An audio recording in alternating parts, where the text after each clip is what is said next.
তীব্র গরম ও প্রবল বাতাসের কারণে ইসরায়েলের বেশ কয়েকটি শহরে দাবানলের আগুন ছড়িয়ে পড়েছে। আগুনের কারণে শহরের সড়কগুলোতে যান চলাচল বন্ধ রয়েছে।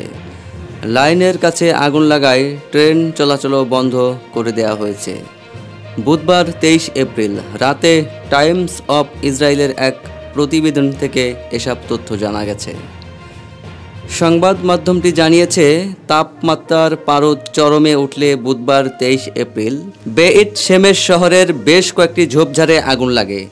তীব্র বাতাসে আগুন শহরের কেন্দ্রস্থলের কাছে মোসাব তারুম এলাকায় ছড়িয়ে পড়ে। এক পর্যায়ে আগুন আরও ভয়াবহ আকার ধারণ করে নিয়ন্ত্রণের বাইরে চলে যায়। এ সময় স্থানীয় পুলিশ সদস্যরা বেশ কয়েকটি কেন্দ্রীয় শহর থেকে মানুষজন সরিয়ে নেয়।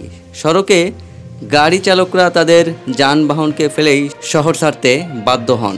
বিমানের সাহায্যে আগুন নেভানোর কাজ ইতিমধ্যে শুরু করা হয়েছে। আগুন নেভাতে গিয়ে 7 জন দমকল কর্মীসহ কমপক্ষে 9 জন আহত হয়েছেন বলে জানিয়েছে ফায়ার অ্যান্ড রেস্কিউ অথরিটির একজন মুখপাত্র। শহরগুলো থেকে ইতিমধ্যে বাসিন্দাদের নিরাপদ দূরত্বে সরিয়ে নেওয়া হয়েছে। এমন পরিস্থিতিতে অ্যাডহক কমান্ড সেন্টারে জরুরি বৈঠকে অংশ নিয়েছেন ইসরায়েলের প্রধানমন্ত্রী বেনিয়ামিন নেতানিয়াহু।